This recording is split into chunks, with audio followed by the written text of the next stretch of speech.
Mesdames et messieurs, bonjour. Bonjour et bienvenue à ce séminaire de clôture du programme Ombré 2 en Guyane, consacré à un sujet essentiel, repenser les bâtiments scolaires à l'aune de la transition énergétique. Ce rendez-vous marque l'aboutissement de plusieurs années de travail autour d'Ombré, un programme qui vise à réduire la consommation énergétique, valoriser les ressources locales et développer des outils pratiques pour accompagner les territoires ultramarins. Nous allons partager aujourd'hui des retours d'expérience concrets, échanger sur les difficultés rencontrées et surtout tracer les perspectives pour l'avenir. Pour ouvrir officiellement cette matinée, j'ai le plaisir d'accueillir le chef du département de transition énergétique de la collectivité territoriale de Guyane, M. Pierre Cazel, sous applaudissements, s'il vous plaît.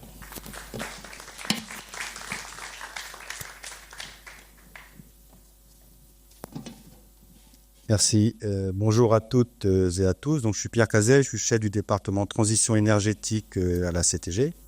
Et donc, à ce titre, j'ai eu l'honneur de diriger les travaux de révision de la PPE et dans la programmation pluriannuelle de l'énergie. Bien évidemment, la transition écologique a été au cœur de nos travaux avec un objectif de décarbonation de la production d'électricité. Et dans ce cadre-là, avec l'ouverture, la mise en service de la centrale du Larivot au bioliquide en 2027, et donc la fermeture concomitante des centrales au fioul, nous aurons une électricité sur le réseau qui sera à 100% énergie renouvelable, avec tous les débats qu'on peut avoir sur les bioliquides. Et en termes d'émissions de CO2, nous aurons un facteur d'émission de CO2 au kilowattheure parmi les plus faibles au monde. Nos premières estimations sont de l'ordre de 10 grammes par kilowattheure. La France, c'est 50 grammes. La moyenne mondiale, c'est à 450 grammes. Et le seul pays qui fait mieux, c'est l'Islande, à 7,8 grammes. Ils ont des unités de captation du CO2. Donc, sur la bataille de la réduction de nos émissions de gaz à effet de serre, en tout cas sur la production d'électricité, nous sommes déjà exemplaires, je peux le dire. Et pour faire le lien avec le bâtiment et l'utilisation d'énergie du bâtiment, donc, en Guyane, la seule énergie utilisée par un bâtiment, c'est l'électricité, peut-être à quelques exceptions près.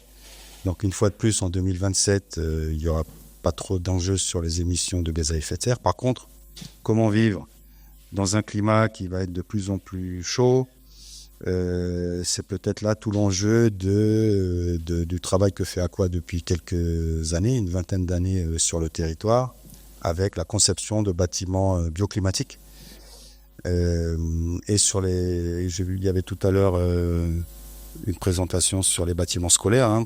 C'est un enjeu aussi pour nous à la CTG. Comme vous le savez, c'est la CTG qui gère les collèges et les lycées. Le problème, comment offrir des conditions optimales à nos élèves pour qu'ils puissent travailler dans des bonnes conditions. Et donc là, tous les enjeux sur le bâtiment bioclimatique. Et donc avec l'ADEME, donc la CTG, nous allons travailler avec Aqua, continuer nos collaborations sur le développement d'un label bâtiment durable guyanais. Donc nous allons commencer, je pense d'ici la fin de l'année, un programme de 3 ans qui va nous permettre de développer un label qui sera pour le bâtiment tertiaire.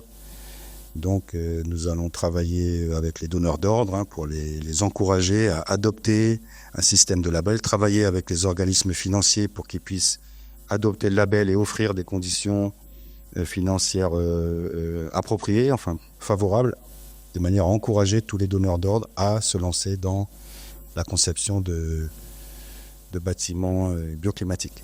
Donc, un lien aussi, bien évidemment, avec d'ici 2 mois la COP30 à Belém. Donc, comme vous le savez, la CTG s'est aussi engagée à aider tous les acteurs du territoire, en tout cas, à pouvoir participer à la COP. Et donc, nous travaillons aussi avec Aqua. Et l'enjeu sur l'habitat, bien évidemment, et les conceptions bioclimatiques sont au cœur des débats. Et donc, en Guyane, on a, il semble-t-il, quelques éléments de savoir-faire, d'expertise à montrer.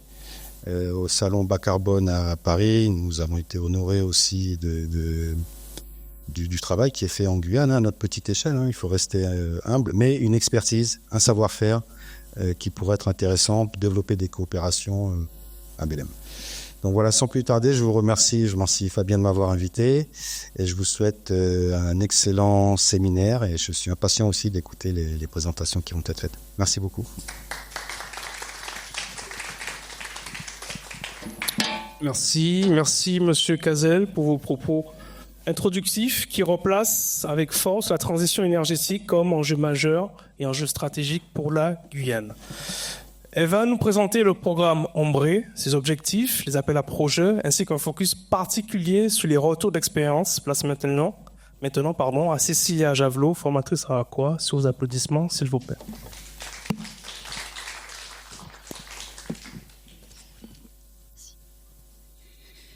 Bonjour à tous, bienvenue à ce séminaire. Donc effectivement, merci. Le programme Ombré, on en est à sa deuxième déclinaison. Le premier, c'était du coup 2022 pardon, et le deuxième 2023-2025. Ces objectifs, ils sont nombreux, ils sont affichés ici au tableau, enfin au grand écran, pardon. Ça va être principalement de contribuer à la réduction des consommations énergétiques. C'est un programme C2E. J'imagine tout le monde connaît à peu près ces dispositifs-là. Ce sont des dispositifs européens pour réduire les consommations énergétiques dans le bâtiment principalement. Et avec Ombré, on va donc valoriser les expertises et les ressources locales disponibles, développer les nouveaux outils pratiques et faire des actions de sensibilisation portées localement. On va retrouver 4 volets dans le programme Ombré. On va avoir les lauréats des projets incubés. Donc il y a eu toute une série en Ombré 1 et il y a toute une série Ombré 2 pour les nouveaux outils ou des actions de sensibilisation, y compris ce qu'on va parler aujourd'hui, donc les 2 projets sur les écoles en Guyane et le projet de Mayotte. Il y avait également le volet des assises de la construction durable en Outre-mer, événement marquant, étant donné qu'il a donné naissance à un livre blanc qui a été soumis aux institutions publiques, et la loi a d'ailleurs, on a eu la bonne nouvelle, été votée et validée. Donc il va y avoir des comités de normalisation locale qui vont être développés. On est très très contents. Merci à l'AQC, merci à Ombré d'avoir pu nous donner ces avancées au niveau des développements des outils pour les DOM. Il y a également eu la création de la plateforme Pergola. Donc si vous êtes, et j'en doute pas si vous êtes ici, c'est que vous l'êtes, des professionnels du bâtiment et que vous cherchez de la documentation technique vraiment dédiée aux Outre-mer, c'est sur cette plateforme que vous le trouverez. On a la chance à Aqua d'être partenaire du projet, d'avoir une page Pergola hébergée chez nous. On va promouvoir toutes les données liées à la Guyane. Et je vais vous présenter maintenant le REX BP, donc les REX bâtiments performants, où là, on est une petite série d'enquêteurs où, déployés sur les territoires des DOM, on va auditer, enquêter les bâtiments performants et recenser les pathologies les plus récurrentes. L'idée, c'est d'éviter, quand on sait que c'est récurrent, d'essayer de trouver les impacts, les origines, mais aussi du coup les solutions correctives et surtout les bonnes pratiques pour bien faire depuis le début, pour que ensemble on monte en compétences et que les bâtiments soient les plus performants possibles sur la durée. Pour les projets incubés, il y a différentes phases de sélection. Pour Ombré 2, voilà, ça a suivi le schéma que vous voyez affiché. Il y a eu un début d'instruction et de là il y a eu pour certains une incubation plus ou moins longue pour vraiment orienter au mieux les outils ou les projets qui ont été déposés pour après avoir un jury de sélection avec une convention de déploiement. Donc il y en a qui ont des incubations plus ou moins longues en fonction de l'aboutissement du dossier quand il est proposé.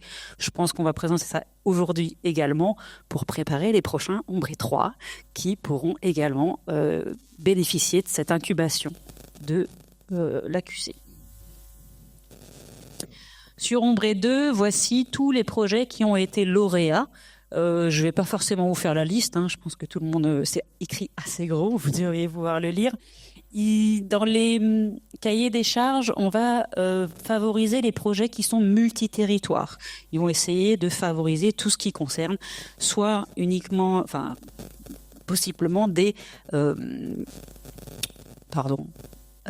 partenariats, merci, de différentes structures. Donc vous voyez, il y en a plus ou moins aux Antilles et en Guyane, on est sur 4 projets par territoire, Mayotte et La Réunion, 7 par territoire. Aqua, cette année, enfin sur ce volet-là, a participé à 3 projets, 2 qui vont se composer aujourd'hui et le prochain c'est Isorom qui sera proposé au séminaire de demain de Guadeloupe, il me semble. Au niveau du REX, donc on en est à notre deuxième vague dans le cadre du programme Ombré et notre quatrième enquête pour la QC. Et donc sur les Ombré 1, Ombré 2, sur la totalité, on a visité 83 bâtiments sur le territoire. Hein. C'est pas anodin, on a bien circulé. On a rencontré 176 acteurs dans le cadre des interviews et on a aujourd'hui 7 enquêteurs.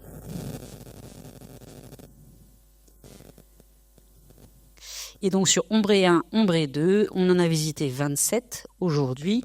On a préparé 2 guides, 12 enseignements au niveau des livrables. Un sur l'isolation de toiture que vous voyez ici, que vous pouvez retrouver forcément sur Pergola, sur le site de la QC, également sur le site d'Aqua. Et cette année, on a travaillé sur la lumière dans les bâtiments en Guyane. On va le finaliser d'ici la fin de l'année. Et donc ces guides sont toujours accompagnés d'une série de livrables. Tout ça, c'est pour alimenter la mallette pédagogique de la QC. On va avoir des photos commentées. Les photos commentées, ça va reprendre un petit peu la même architecture que les fiches pratiques, c'est-à-dire qu'on part d'un constat de non-qualité, on va chercher les origines, les impacts, et on déduire les solutions correctives et proposer des bonnes pratiques depuis le début. On a également des QCM, donc ça c'est vraiment pour les formateurs hein, qui veulent participer à la montée en compétences de tous les acteurs, des études de cas. Et on a déployé des ateliers participatifs, donc ça va être souvent sous forme de rencontres entre professionnels qu'on organise régulièrement à Aqua. Et on a fait également 2 restitutions publiques.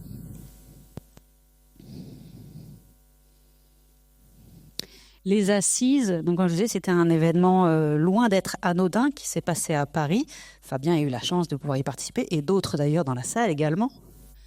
Et on le voit, il est même sur la première page du livre blanc. Donc ça, on a compté plus de 300 contributeurs, dont 40 rapporteurs. Ça a concerné 11 territoires, une quarantaine d'ateliers locaux qui ont réuni 200 professionnels et une centaine de propositions concrètes pour faire avancer la construction durable en Outre-mer. Et le projet de loi, du coup, adopté au Sénat le 5 mars pour créer les fameuses cellules dont je vous parlais tout à l'heure. Donc Pergola... grosse base documentaire. Du coup, je vous recommande fortement de vous connecter et d'aller jeter un œil. C'est du coup une plateforme dynamique, forcément. Hein. Les nouvelles études sont publiées régulièrement et vous pouvez vous inscrire en tant que contributeur ou expert pour valider l'ajout des ressources sur cette plateforme. Et vous pouvez du coup retrouver, en flashant ce QR code, l'espace Aqua de Pergola, avec normalement une mise en lumière de tout ce qui est guyanais. Je vais pouvoir redonner la parole à notre animateur. Merci. Merci beaucoup. On peut l'applaudir, s'il vous plaît. Merci beaucoup pour cette présentation extrêmement claire hein, qui nous a désormais bien éclairé sur les objectifs, les résultats attendus du programme Ombré et ses apports pour la Guyane. Entrons maintenant dans le concret avec les porteurs de projets. Leur expérience va nous montrer la transition énergétique et surtout la naissance de celle-ci au sein des écoles à travers des outils concrets, l'implication des enseignants, mais surtout des élèves. Découvrons ensemble 3 initiatives inspirantes qui ouvrent des perspectives pour l'avenir des bâtiments scolaires. C'est un projet qui répond à un besoin fondamental, disposer d'outils adaptés pour intégrer la transition énergétique dans les écoles guyanaises. J'accueille maintenant Fabien Bernès, directeur d'Aqua, sous applaudissements, s'il vous plaît, avec le projet L'école logique.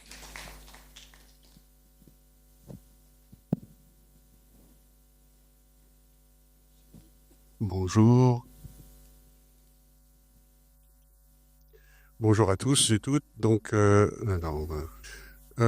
voilà, donc on commence par l'école logique, on passera après école tropicale et climayote.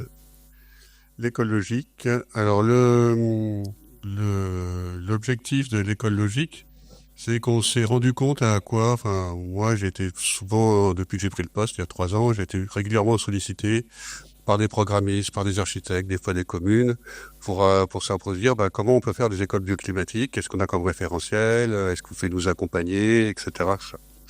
Donc on s'est dit, ça va peut-être temps de créer des éléments, des démarches ou des outils qui permettent aux acteurs de ces différents acteurs d'avoir des éléments pour pouvoir intégrer la démarche bioclimatique dans la construction de groupes scolaires et de façon la plus indépendante possible, parce que c'est pas toujours évident d'avoir des accompagnateurs disponibles, des AMO, NDE par exemple, c'est pas toujours évident d'en trouver pour plusieurs équipes de maîtrise d'œuvre et aussi pour la maîtrise d'ouvrage. Donc du coup on est parti sur des outils qui soient appropriables par chacun. Donc ça, on l'a déjà dit, on l'a dit en aparté, mais c'est vrai qu'en Guyane, on a une jeunesse toujours croissante, donc des nouvelles écoles qui ouvrent tous les ans, et donc des projets neufs d'écoles qui se font tous les ans. Donc il y a un vrai sujet sur les écoles. On sait qu'on va encore avoir à en construire, et donc du coup, c'est important que les démarches soient bien intégrées dès le départ au niveau des conceptions des écoles. Pour le moment, il y a un certain nombre de projets qui sont bien gérés d'un point de vue bioclimatique, mais c'est surtout souvent plutôt porté par les équipes de maîtrise d'œuvre qui sont sensibles au sujet et qui maîtrisent bien. Mais donc du coup, c'est pas systématique. Si maîtrise d'œuvre maîtrise pas aussi bien que d'autres, c'est un peu compliqué. Puis surtout, les maîtres d'ouvrage, des fois, ils mettent la maîtrise d'œuvre, donc les architectes, dans des situations un peu complexes. Qui sont pas forcément faciles à gérer derrière pour faire du bioclimatique. On va y revenir. Et puis surtout les AMO, les programmistes ne sont pas toujours n'ont pas toujours les informations nécessaires pour pouvoir juger d'un projet s'il est bien conçu ou pas au niveau bioclimatique. Et donc comment intégrer aussi ces éléments-là de contexte dans les programmes. Donc voilà, de trouver des référentiels adaptés aux écoles pour faire des écoles bioclimatiques. Et donc voilà, c'était en partant de ce constat-là qu'on est parti sur ce projet, donc un projet incubé par AQC qui a été lauréat, il n'y a pas eu de souci, et on a travaillé avec plusieurs partenaires. Alors les partenaires, je vais quand même les citer parce que ils n'ont pas été notés ici. Donc on a travaillé avec le bureau d'études Alter, avec donc sur la partie maîtrise de l'énergie, avec un sociologue, Romain Gournet, et un paysagiste. Donc on s'est dit, on va s'entourer de plusieurs compétences pour pouvoir travailler sur l'ensemble de ce sujet. Alors là, donc c'est quoi l'objectif? C'est ce qui est résumé dans cette diapositive. C'est éviter la surchauffe, parce que souvent le problème, c'est quand on fait pas très bien les choses, quand on n'a pas d'isolation, on a la chaleur qui rentre par la toiture. La circulation d'air est pas toujours très bonne. Il n'y a pas forcément de brasseur d'air. On se protège pas du soleil. On a les surfaces qui ramènent de la chaleur. On a les cours qui sont pas du tout ombragés. Du coup, c'est beaucoup de chaleur aussi. Et puis, avec un peu de chance, on a une route qui est pas loin, qui ramène beaucoup de bruit. Et du coup, ça devient aussi, ça renforce aussi l'inconfort. Donc, le but du jeu de l'architecture bioclimatique, c'est d'éviter tout ça. C'est d'éviter de trouver des dispositifs qui permettent d'éviter tous ces désagréments. Alors là, par exemple, voilà, quand on met en place une architecture bioclimatique réussie, là, du coup, on se protège bien du soleil, on évacue l'air chaud, on ventile, on a des brasseurs d'air, on a des protections aux façades, on a de la végétation au pied de bâtiment pour éviter la chaleur au pied de bâtiment. On a des cours ombragés, végétalisés, et puis on est assez éloigné des circulations pour que ça fonctionne. Alors quand je dis tout à l'heure que les maîtres d'ouvrage ou les mairies, des fois, ou les programmistes, parce qu'ils participent aussi au choix des terrains parfois, nous rendent la vie un peu difficile aux archis, c'est que, par exemple, pour que la ventilation fonctionne bien, il faut que l'orientation du bâtiment soit possible, soit possible face au vent dominant. Et en fonction des terrains, c'est pas toujours possible. Donc du coup, il y a aussi ça, c'est-à-dire que c'est pas seulement les archis qui vont devoir prendre des décisions, c'est aussi les maîtres d'ouvrage, c'est aussi les communes, c'est aussi les programmistes qui doivent faire attention aux terrains sur lesquels l'école doit se poser pour que on puisse faire la ventilation naturelle. Parce que si on peut pas mettre le bâtiment dans la bonne orientation, on saura pas faire. Ça, le vent, on saura pas le changer. Et le soleil, on sera toujours se débrouiller, mais le vent, on ne pourra pas le changer. Donc il y a déjà un point important. Et puis il y a aussi la présence ou pas de nuisances sonores. Ça aussi, c'est important. La ventilation naturelle, si on a des grosses nuisances sonores proches, ça pose un souci. Donc il faut aussi trouver des bonnes implantations vis-à-vis de ça. Et puis après, il faut aussi suffisamment de surface pour faire des espaces plantés agréables, etc. Donc il ne faut pas non plus des terrains trop petits, etc. Donc c'est pour ça qu'on a décliné nos outils en plusieurs en plusieurs outils en fait, parce qu'on aurait pu se dire ben voilà, on fait les éléments de programmation, on dit voilà, ben pour faire la ventilation naturelle, faire comme ça, pour se protéger du soleil, faire comme ça, etc. Bon, on l'a fait. On a les éléments de programmation technique, on va dire, pour les architectes et la maîtrise d'œuvre, mais aussi on a aussi des éléments qui sont destinés aux maîtres d'ouvrage, comme se former à la démarche. Donc là, c'est en fait un diaporama qui permet de présenter un peu toute la démarche, pourquoi on l'a fait, comment elle fonctionne, etc., qui est destiné aux maîtres d'ouvrage et aux programmistes et aux AMO, etc. Donc pour qu'ils puissent déjà s'approprier les éléments de la démarche. Après, il y a bien choisir le terrain. Et ça, c'est pas l'architecte qui choisit le terrain, c'est le maître d'ouvrage. Donc ça, et c'est déterminant pour pour bien réussir son projet. Aussi par rapport au concours, comment on choisit l'équipe de maîtrise d'œuvre. Donc là, ce qu'on propose, nous, c'est une petite checklist au niveau de l'appel d'offres sur comment noter, sur quelles compétences demander dans l'équipe, etc. Donc c'est une petite checklist, c'est un petit tableau Excel, c'est simple, hein, il y a une dizaine de points, même pas à regarder, on fait oui, non. Alors vaut mieux que ce soit tout oui, mais bon, si c'est pas possible, ce sera un peu moins bien. Et puis il y a des choses qui sont pas vraiment difficiles, qui peuvent être aussi rédhibitoires, comme par exemple pas la possibilité d'orienter correctement le bâtiment. Après, on a aussi un outil pour intégrer la démarche. Donc ça, c'est le guide programmatique. Donc ça, c'est des éléments qui sont à intégrer en copier-coller directement dans un programme de consultation maîtrisable dans le cadre d'un concours. Donc là, on a tous les éléments, tous les points d'attention qui doivent être pris en compte dans le cadre de la conception du projet. Et puis, on a en appui de ce guide programmatique, un tableau de bord projet. Donc là, on dit, voilà, qu'est-ce qu'on fait point par point? La toiture, qu'est-ce que j'ai fait en isolation? Alors après, c'est des choses simples parce que c'est des choix, on propose des choix techniques simples et courants. C'est-à-dire que voilà, pour bien se protéger de la chaleur au niveau de la toiture, on propose quelques solutions avec des épaisseurs d'isolant, des teintes de toiture, etc. Donc, il suffit de dire, voilà, je fais ça, et puis c'est bon, c'est pas besoin de faire des calculs, pas besoin, voilà, on s'est pas fait. Le but du jeu, c'est que ce soit facile à appréhender tant par les concepteurs que par les maîtres d'ouvrage qui disent, ah voilà, il y a des qui fait ça, et ça marche, et voilà, etc., etc. Donc voilà, c'est ça le principe.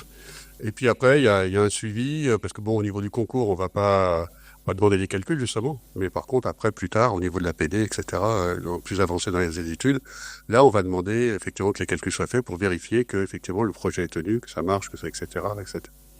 Donc là, c'est décliné dans plusieurs outils, avec une introduction qui est aussi mise à disposition. C'est un diaporama qu'on a essayé de faire le plus pédagogique possible, donc qui peut très bien s'utiliser seul. Après, nous, on va en faire aussi une présentation. On va faire des présentations à disposition. S'il y a des maîtres d'ouvrage que ça intéresse, nous, on est prêts à se déplacer pour présenter la démarche de façon plus détaillée, etc. et pour aider à la prise en main par les maîtres d'ouvrage et les programmistes ou les architectes. Et on va en faire une première dès le mois prochain, donc le 22 octobre au PAVP. Donc on se permettra de vous envoyer, parce que je pense qu'on a les mails de tout le monde, de vous envoyer l'invitation par rapport à cette formation. Et puis voilà, on sera très content de vous y recevoir. Et puis il ne faudra pas hésiter à la diffuser. Et là, on rentrera plus dans le détail des outils, de comment ils fonctionnent, qu'est-ce qu'ils contiennent, comment les utiliser, etc. Et c'est à destination, donc encore une fois, des services techniques, des communes, des architectes, des programmistes, des AMO, etc. Donc voilà, n'hésitez pas à faire parler. Aujourd'hui, tous ces outils, ils sont disponibles sur la plateforme Pergola. Donc, vous pouvez y aller. Vous tapez l'école logique sur le Pergola. Il y a les 8 outils qui sortent. Vous pouvez y aller. Voilà. Vous pouvez les télécharger. C'est gratuit. N'hésitez pas à y aller. On va les mettre aussi sur notre site internet à Aqua. Alors, nous, notre site internet Aqua, le site actuel, il est pas terrible parce qu'on s'est fait attaquer. Donc, bon, il n'y a plus grand chose dessus. Donc, on est en train d'en faire un nouveau où il y aura tout dessus. Donc, voilà, ça va prendre, on espère d'ici la fin de l'année. On travaille dessus, donc allez plutôt sur Pergola, vous trouverez plus facilement ces outils-là sur Pergola. Voilà, merci. Merci à vous. On passerait la parole maintenant à Sophie Chénin, animatrice Aqua pour le projet École durable tropicale. Sous applaudissements, s'il vous plaît. Bonjour à tous. Donc dans la continuité de ce que Fabien vient de vous présenter, je vais vous parler donc de ce projet incubé qui est l'école durable tropicale. Donc le contexte de ce projet, c'est déjà l'existence de ce projet école durable à La Réunion, donc une démarche, une volonté de rénover thermiquement les écoles. Donc la rénovation des écoles donc dans une démarche globale qui prend en compte les aspects thermiques, énergétiques et santé est un enjeu pour tous. Et comme je vous disais, ce projet transpose et contextualise le projet École durable de La Réunion sur les territoires de la Guadeloupe, de la Martinique, de la Guyane et de Mayotte. Il est porté par les CAUE de ces territoires et pour la Guyane par le Centre de ressources d'Aqua. La problématique, donc, comme je le disais, c'est de mettre en place une démarche globale dans le cadre d'une rénovation thermique afin de générer des économies d'énergie dans les bâtiments scolaires. Et pour atteindre ce potentiel d'économie d'énergie par un ensemble d'alternatives et éviter le recours systématique à la climatisation. Ce programme, cette démarche aussi, elle permet la sensibilisation et la concertation du plus grand nombre des usagers des écoles. Les professionnels du bâti, les équipes pédagogiques, les représentants de parents, les élèves et même plus largement les acteurs tels que le rectorat, la mairie évidemment, en amont donc de la phase étude de la maîtrise d'œuvre. L'objectif de ce projet, c'est de compléter le dossier de programmation de la maîtrise d'œuvre pour rénover thermiquement les bâtiments existants, pour déminéraliser les cours d'école et végétaliser en apportant beaucoup plus d'ombre dans l'enceinte des établissements. Un autre objectif aussi, c'est de faciliter la démarche de rénovation énergétique et de maîtrise de l'énergie pour l'ensemble des collectivités propriétaires et gestionnaires d'établissements scolaires. C'est aussi de permettre aux usagers, à travers la concertation tout au long du projet, une appropriation plus importante et une participation à faire vivre la démarche après la livraison du projet. Enfin, c'est partager aussi les expériences sur les territoires concernés, mais aussi au-delà des frontières, grâce à un portail qui a été créé, dont je vais parler un peu plus tard, un portail qui a été créé sur une plateforme Espace Territoire, et qui permet donc de partager les expériences, comme je le disais, et de communiquer aussi avec les collectivités, avec les mairies. Les résultats donc sur les différents DOM ont été assez variés. Tout le monde n'a pas pu démarrer au même moment les concertations, mais en tout cas mettre en place la démarche et sensibiliser les élus. Ça a été possible durant cette année. Donc les démarches ont été, la démarche école durable tropicale de La Réunion a été contextualisée à chaque territoire avec la création de supports, d'ateliers, de sensibilisation. Et des concertations ont été lancées dans certaines écoles ou sont à venir. En Guyane, j'ai pu mener une première concertation à l'école Émile Nézès de Kourou, donc dans une école pilote. À Mayotte, également une concertation dans une maternelle, donc une école pilote. Et c'est en cours. Donc sur la Guadeloupe, il y aurait 5 écoles pilotes déjà et 2 écoles en Martinique. Voilà. Les perspectives donc de cette démarche, c'est aussi d'avoir une gouvernance école durable tropicale qui est partagée par les DOM, des réunions annuelles officielles, des temps d'échange, de renouveler l'expérience dans d'autres écoles, puisque là ça a quand même bien démarré en Guyane dans la première école. Et enfin, d'avoir un repérage national et une démultiplication dans les départements de l'Hexagone de cette démarche via le club des spationautes, donc la plateforme qu'on utilise pour communiquer sur ce projet. Merci, on peut l'applaudir. Merci beaucoup pour cette présentation. Nous allons maintenant passer à cette phase de débat entre nos intervenants et vous, public. Donc ce sera le moment de poser des questions, de débattre, mais surtout de partager les réactions sur les projets en cours. Donc je vais rappeler sur la table Monsieur Fabien Bernès de l'écologique, s'il vous plaît, et Madame Sophie Chénin de l'école durable tropicale. Prenons place. Donc on est dans une partie maintenant extrêmement interactive avec vous. N'hésitez pas à poser des questions, réagir sur ce qu'ils ont présenté, mais surtout participer dans ce moment d'échange qui est le vôtre. Alors, avant de démarrer, est-ce qu'il y a déjà des questions dans le public vis-à-vis des deux présentations qui ont été faites, extrêmement détaillées et pragmatiques de nos deux intervenants? Bon, tout a été clair, décidez-vous. Peut-être une question pour Fabien. Du point de vue du projet, qu'est-ce qui freine aujourd'hui pour s'il y a un frein sur l'intégration de la bioclimatique dans les projets en Guyane? Alors, est-ce qu'il y a des freins? Oui, enfin, je dirais pas qu'il y a des freins, il y a surtout de la méconnaissance. Et c'est pour ça que nous, on essaye de travailler surtout sur le partage de connaissances et le partage d'expériences. Et qu'on a essayé de regrouper un peu tout ce qui nous semblait avoir des points d'attention qui nous semblaient importants à intégrer pour pouvoir réussir un bâtiment bioclimatique, et là plus précisément une école bioclimatique. Et donc en essayant de s'adresser à tous les acteurs qui décident au moment de la conception des nouveaux programmes, des nouvelles implantations, des nouveaux projets, des nouveaux bâtiments.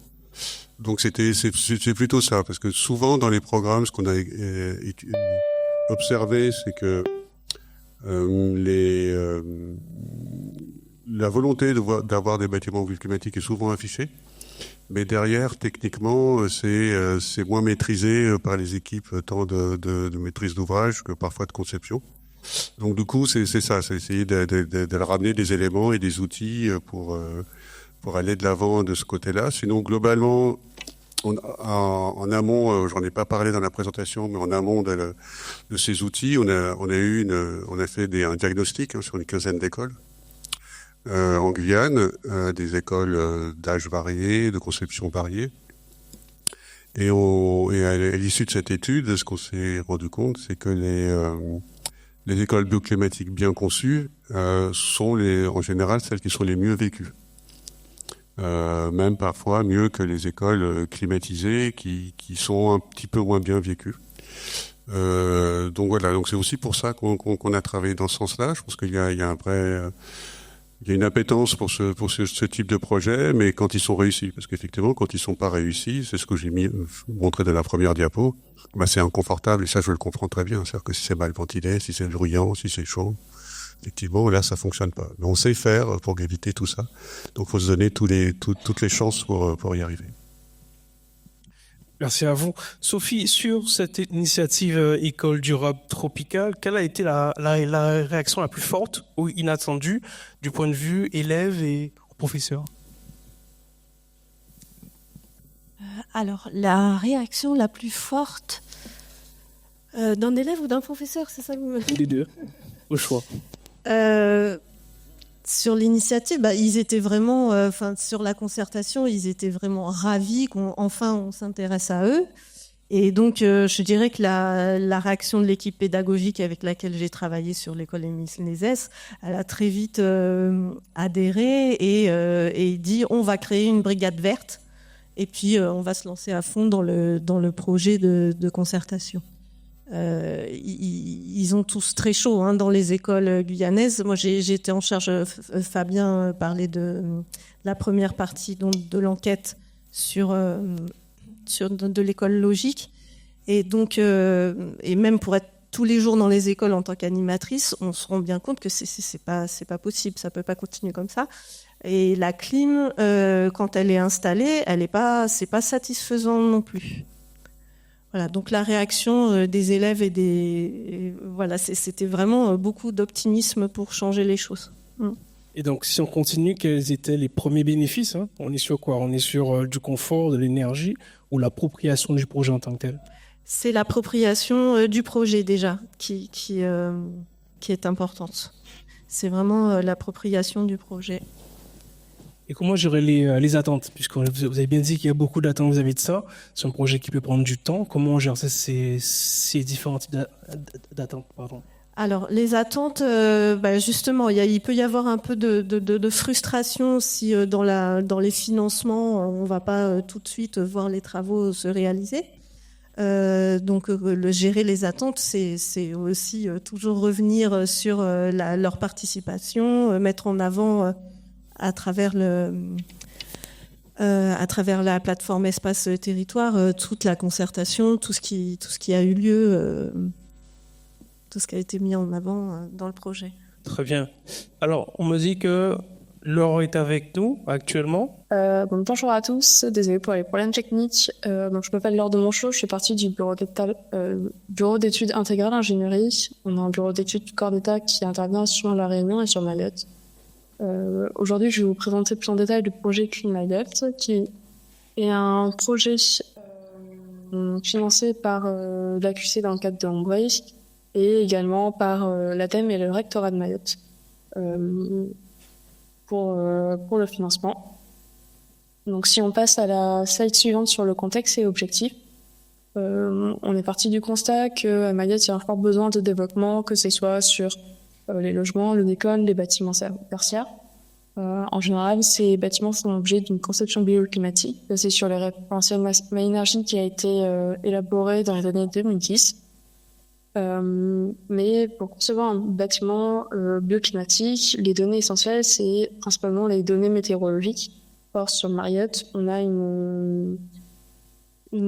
des données météorologiques qui sont assez limitées et on s'est aperçu sur le terrain qu'il y avait quand même des fortes disparités en fonction de certaines zones, notamment liées aux données de vent et au relief sur Mayotte qui est différent.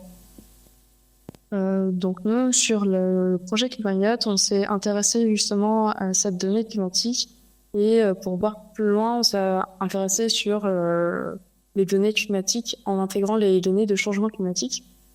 Donc les 3 principaux objectifs du projet, c'était d'améliorer la connaissance du climat mahorais actuel et futur, donc aujourd'hui et en 2070, par un retour d'expérience sur les bâtiments tertiaires qui ont déjà été construits, parce qu'il y en a déjà quand même pas mal.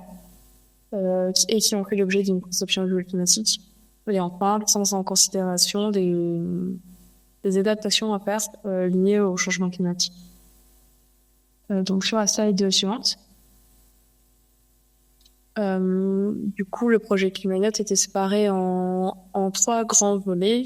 La partie climat qui a consisté à installer 2 stations météo pour mieux connaître le climat.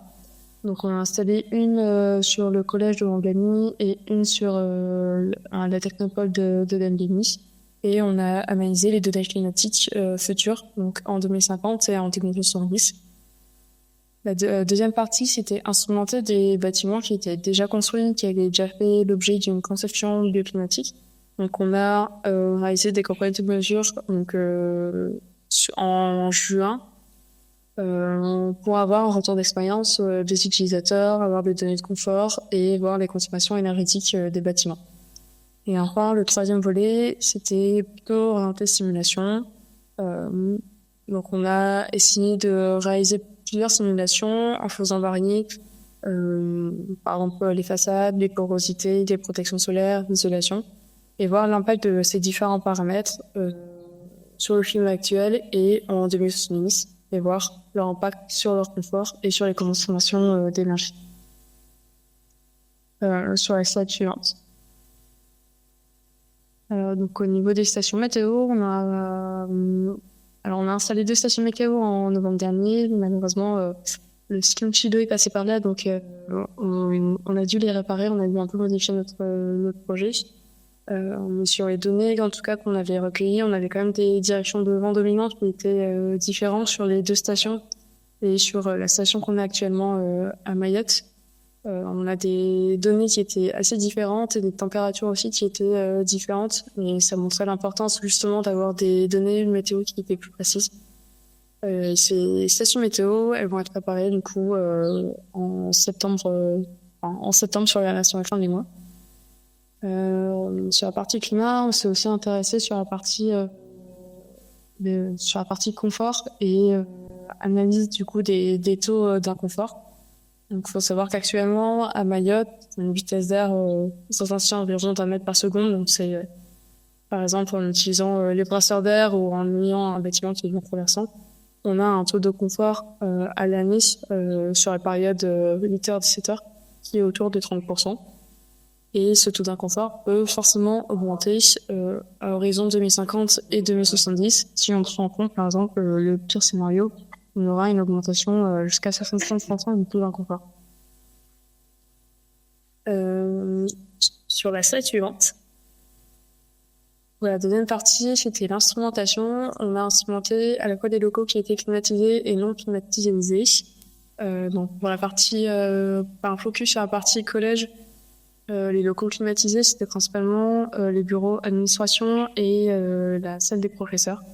On s'est aperçu qu'il y avait quand même un fonctionnement de la climatisation qui était pratiquement en continu, même pendant les mois qui sont les plus frais où on pourrait fonctionner sans climatisation, avec des températures de croissance qui étaient souvent assez basses. On a observé jusqu'à 16 degrés et des brasseurs d'air qui n'étaient pas forcément utilisés pendant que la climatisation était en fonctionnement. Sur les locaux qui étaient en ventilation naturelle, on a pu remarquer qu'il y avait souvent des jalousies qui étaient défectueuses. On s'est aussi éliminé suite au passage du cyclone Chido. Et du coup, les salles de classe étaient ventilées uniquement avec avec la porte de la salle de classe.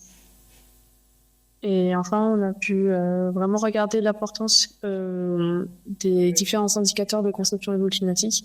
On avait des écarts de plus de 2 degrés entre une salle qui était bien protégée et une salle qui était mal orientée et pas bien protégée. On a également pu observer l'importance de la végétalisation sur les températures observées à l'intérieur des bâtiments. Donc voilà. Donc cette campagne de mesure nous a permis de tirer les enseignements suivants. Donc l'importance de la sensibilisation des usagers et vraiment regarder sur une meilleure régulation du système, tant en tant que planning ou les températures de piscine. Et enfin, la dernière partie, c'était sur la partie simulation. Donc on a simulé plusieurs bâtiments avec du coup des fichiers météo qui étaient différents pour le 2025 et 2070. Et on a pu observer que en fonction des différents paramètres qu'on faisait bouger, on avait une augmentation déjà des consommations de climatisation de 15 à 25% sur un bâtiment type. Et qu'en fonction des paramètres, on avait des impacts plus ou moins importants, notamment sur la partie climatisation. La porosité était quand même assez importante. On avait plutôt visé des porosités de façade qui étaient plutôt faibles, alors qu'on sait que pour un fonctionnement en ventilation naturelle, il est important d'avoir des porosités qui sont quand même assez importantes pour avoir des taux d'air qui étaient importants. Donc voilà, on va finaliser nos livrables, on va les diffuser prochainement et puis on fera des présentations également prochainement à Mayotte pour diffuser plus largement le résultat. Merci à vous pour cette présentation. Nous allons reprendre notre table ronde. Monsieur et madame, s'il vous plaît, revenez parmi nous. Fabien et Sophie et Laure restent avec nous à distance. On était sous cette réaction. Sophie, c'est bien ça, des enseignants et des élèves face à vos démarches. C'était le point où on s'était arrêté. Je passerai la parole maintenant à Fabien avec cette question sur les dispositifs mis en œuvre. Quels seraient les dispositifs qui pourraient passer, qui pourraient devenir des standards pour la maîtrise d'ouvrage? Alors, des standards, c'est pas toujours évident parce que souvent des projets sont très liés au terrain et au programme, donc on n'a pas toujours les mêmes manières de répondre aux objectifs. Après, il y a quand même des méthodes, il y a des éléments qu'on présente justement dans Dans les outils, il y a d'une part les points d'attention avant de choisir un projet. Et donc dès qu'on choisit le terrain, s'assurer que le terrain, par exemple, il permet, il est soumis à la ventilation naturelle, c'est-à-dire qu'il y a du vent. Parce qu'il peut y avoir des terrains déventés, il peut y avoir des choses comme ça. Donc ça regroupe un peu ce que disait Laure sur Climayotte, c'est que ils ont installé des stations météo, par exemple, et ils ont vu qu'il y avait deux directions de vent différentes. Nous, on se base en cas général sur les alizés est-nord-est qu'on peut observer sur la côte, mais après, d'un terrain à l'autre, des fois, les choses peuvent changer à cause du relief, à cause des bâtiments, à cause, etc. Et du coup, ce qu'on préconise, par exemple, au niveau des communes, c'est dès qu'ils ont choisi leur terrain, ou même avant de choisir un terrain, s'ils en ont plusieurs à disposition, c'est d'installer au moins un anémomètre, sinon une station météo, pour voir vraiment le potentiel de ventilation naturelle et les températures qu'on peut relever sur le terrain. Au moins pendant 6 mois, 1 an, le plus longtemps possible. Ce qui permet d'affiner l'architecture derrière et d'être vraiment en cohérence avec la situation du terrain. Bon, après, si c'est pas possible, on part sur les standards, mais c'est toujours un risque. Voilà, ça fait partie des choses des points d'attention qu'on met en avant dans la démarche qu'on propose, dans les outils qu'on propose pour les communes et les maîtres d'ouvrage. C'est-à-dire que vraiment, faut s'assurer déjà avant de choisir le projet que le contexte permette de faire un bâtiment dans de bonnes conditions, un bâtiment bioclimatique dans de bonnes conditions, et de donner les maximum d'informations pour les équipes de conception pour qu'ils le fassent le mieux possible. Et donc, sur cette notion de mesure climatique, une question, monsieur.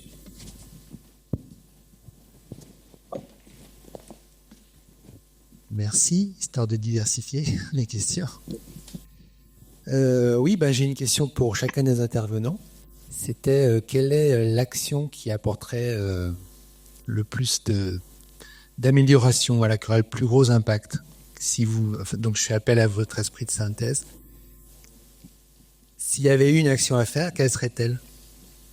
Que ce soit pour une école ou un bâtiment à Mayotte dans le futur.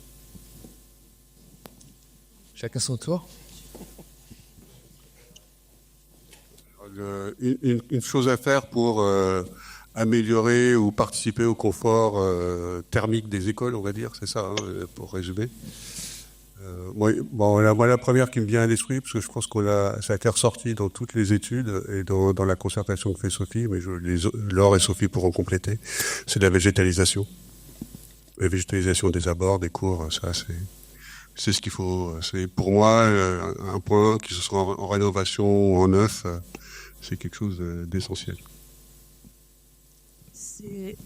C'est ce que j'allais dire. Donc, la végétalisation, se donner les moyens suffisants, en fait, de faire une végétalisation de qualité.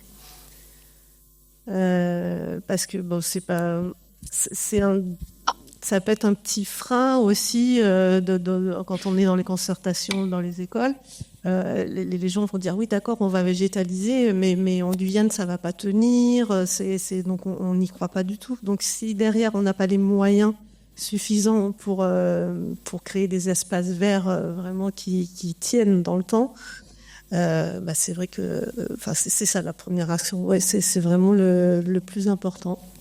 Et puis évidemment, pérenniser les financements, sensibiliser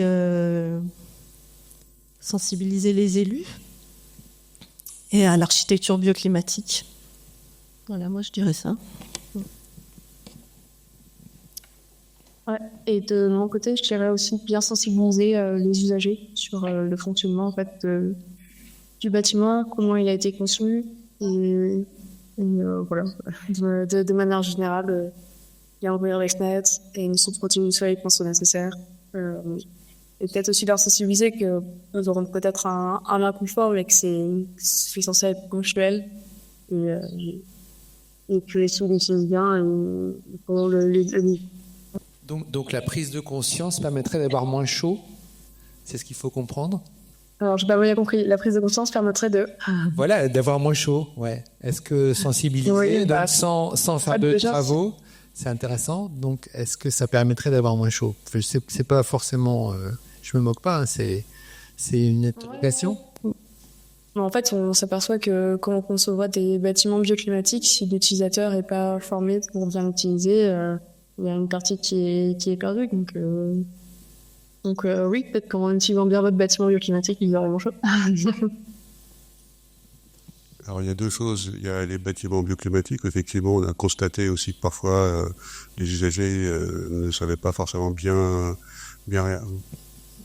réagir dans le sens où, comme c'est basé sur la ventilation naturelle, il faut ouvrir les fenêtres des deux côtés, et c'est pas toujours fait. C'est des choses des fois aussi simples que ça. Il y a des brasseurs d'air, il faut les allumer. Ça, en général, ça marche quand même. Les brasseurs d'air, ils les mettent. Il faut qu'ils fonctionnent par contre. C'est un autre sujet. Et puis, donc oui, si c'est un bâtiment bioclimatique et qu'il n'y a pas eu de sensibilisation fait, c'est vrai qu'on risque de perdre de la qualité thermique. Par contre, c'est vrai que sur un bâtiment climatisé, la sensibilisation doit plutôt se faire sur l'usage de la clim, sur la température de consigne, les plages d'utilisation pour réduire la consommation tout en conservant le même niveau de confort. Oui, concernant donc les projets neufs des écoles de bâtiments publics, donc ça passe très souvent, quasiment toujours par les concours. Ça m'arrive de faire partie de jury de concours et je vois donc la difficulté de choix qu'on nous laisse 15 minutes pour analyser le projet. Donc le premier problème pour le choix des bons projets, c'est revoir quand même le fonctionnement de ces jurys. On ne peut pas juger le travail des équipes d'architectes qui ont mis 2-3 mois à préparer le projet en 15 minutes. Donc je pense que déjà à ce niveau-là, il y a un souci. Alors nous, ce qu'on préconise, ce qu'on propose aux maîtres d'ouvrage, c'est déjà au niveau de la commission technique, de mettre quelqu'un qui est compétent pour juger ces éléments-là. Parce que la commission technique, ils ont plus de temps, donc ça leur permet quand même de regarder, et de le faire par rapport à la grille qu'on a proposée. C'est-à-dire que ce qu'on demande après au niveau des archis, c'est qu'ils donnent les éléments, donc il y a une notice environnementale, dont on donne la composition, et il y a aussi un tableau, comme je le disais, par exemple, qui disent que voilà, on s'engage à mettre de l'isolant, à mettre des brise-soleil, à mettre, etc. Fait que c'est écrit à faire de la végétalisation, on a prévu ça, on a prévu, etc. Donc il l'explique bien. Donc il y a d'une part les éléments qui permettent de juger, et d'autre part des personnes qui soient capables de juger ces éléments. Voilà, mais au niveau de la commission technique. Parce que effectivement, dans les jurys, moi aussi j'ai participé, on n'a pas le temps, c'est pas évident, c'est plus compliqué. Donc si déjà il y a une appréciation de la commission technique sur ces éléments-là, ça éclaire le jury. Ils savent que lui il l'a bien fait, lui l'a moins bien fait, et après ils prennent leur décision. Mais au moins ils ont l'information, quoi.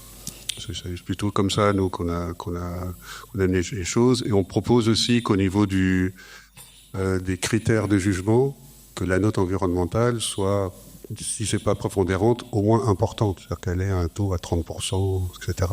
C'est que c'est pas quelque chose que 5% à la fin, non, c'est quelque chose qui est important dans le jugement des offres.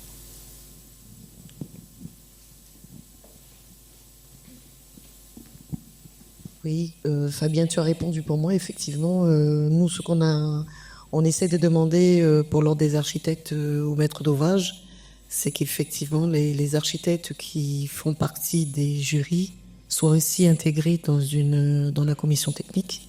Avant, ça se faisait. Il y avait des architectes dans les commissions techniques. Aujourd'hui, non. Je ne sais pas pourquoi. Donc, on essaie à chaque fois de leur demander qu'il y ait au moins un des architectes qui soit en commission, qui travaille avec la commission technique. Ensuite, la deuxième chose, effectivement, tu disais que les utilisateurs, on leur met des ouvertures qu'il faut ouvrir tous les matins et éventuellement fermer les après-midi, mais ça c'est du boulot. C'est beaucoup de travail de les ouvrir le matin, ils le font pas. Moi, j'ai eu à gérer une super grosse grève au lycée de Kourou, alors qui est hyper bien ventilé. Pourquoi ? Parce que sur la vingtaine des professeurs, il y en avait 5 qui ont dit en réunion qu'en fait que ça faisait trop de travail d'ouvrir toutes les persiennes tous les matins. Voilà.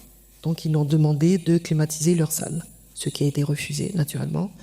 Donc ça c'est une première chose. La deuxième chose, sur une autre salle où j'ai été contactée pour résoudre un problème de nuisible, parce que cette salle était très bien ventilée, avec des ventelles.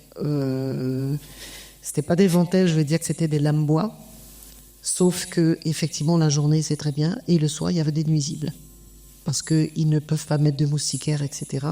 Donc il faut penser aussi, lorsqu'on fait ces bâtiments publics, qu'ils soient bien ventilés, certes, mais que les nuisibles ne puissent pas rentrer à l'intérieur. Et les ventelles, c'est très bien, les lames bois, c'est très bien, sauf qu'elles sont ouvertes. Et je veux dire qu'après, il y a des oiseaux, il y a des chauves-souris, il y a un peu de tout à l'intérieur. Donc effectivement, il y a ça. Et la troisième chose, c'est qu'on nous oppose souvent dans les concours thermiques et phoniques, acoustiques. C'est qu'on nous demande d'avoir un degré acoustique dans les salles de classe, qui n'est pas forcément possible. Lorsqu'on veut faire une vraie salle ventilée, parce qu'effectivement on entend le bruit de l'extérieur, tu parlais des voitures, etc. Lorsqu'on est en centre-ville, là on n'a pas le choix. Donc souvent effectivement dans les programmistes, il faut qu'ils essaient de comprendre qu'en Guyane, si on veut faire quelque chose de ventilé, il ne faut pas qu'on nous oppose l'acoustique. Et souvent, le degré d'acoustique est un frein parfois dans les concours pour avoir des salles bien ventilées. Oui, alors là, il y a plusieurs sujets. Juste sur la partie acoustique, donc déjà, je l'avais indiqué, c'est que le choix du terrain est important par rapport aux nuisances acoustiques. C'est vrai que la ventilation naturelle, avec des grosses nuisances acoustiques, c'est compliqué à gérer. Après, c'est vrai, ce dont tu parles, les exigences acoustiques, c'est souvent du copier-coller de programmes de l'Hexagone, et on n'est pas du tout dans les mêmes contextes. Après, je suis d'accord avec toi sur la question des moustiquaires. Dès que c'est fixe, il faut mettre de la moustiquaire. Ça, on l'a indiqué dans nos préconisations. Hein. Ça fait partie des préconisations. Par contre, si on peut fermer, ouvrir, fermer, bon, c'est peut-être pas nécessaire de mettre de la moustiquaire. Voilà. Puis après, évidemment, la sensibilisation des usagers, c'est essentiel. On sait bien que c'est souvent là que le bas blesse. On peut avoir le meilleur bâtiment du monde, et puis si les usagers font autre chose, ça devient compliqué. Soit c'est pas confortable, soit il y a beaucoup de consommation d'énergie, soit etc. Soit les deux. Alors attention sur la moustiquaire, c'est qu'il y a il faut pouvoir les nettoyer très très souvent. Et l'ARS, effectivement, dans les bâtiments de petite enfance, ils demandent un nettoyage hyper rigoureux. Donc c'est pour ça qu'ils n'en veulent pas. Souvent, ils n'en veulent pas. Parce que c'est pratiquement toutes les semaines et tous les 15 jours. Et ils ne peuvent pas se permettre d'enlever les moustiquaires et de les nettoyer tous les 15 jours. Malheureusement, c'est le serpent qui se mord la queue, quoi, à chaque fois. Ok, on pourra peut-être aussi sensibiliser l'ARS pour leur dire, quand on climatise, on a des très hauts, très grosses concentrations de CO2 s'il n'y a pas de ventilation. Donc c'est pas forcément la solution non plus.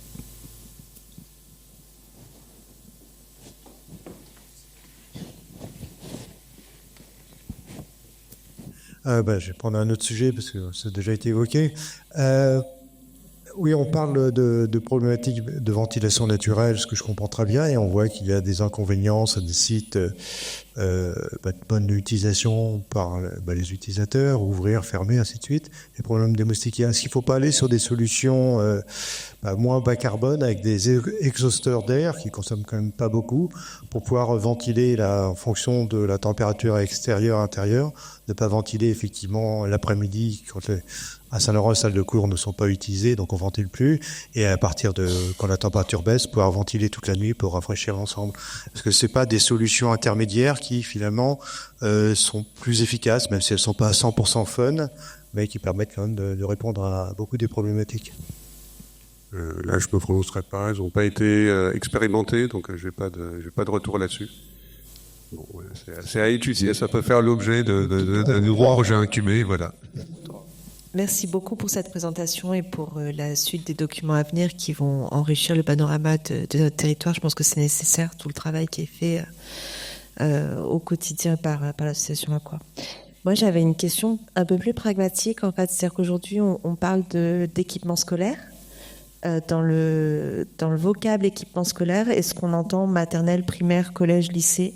Est-ce que du coup, on est sur quelque chose de très macro qui peut être utilisé pour tous les âges, ou est-ce qu'on est plus sur de la technicité qui, finalement, moi, de ce que j'ai pu voir, semble plus être sur des questions de classe classiques, donc pas forcément les classes techniques avec des usines qui elles-mêmes émettent de la chaleur, qui elles-mêmes font du bruit, pas non plus sur les classes de sommeil et de repos des maternelles.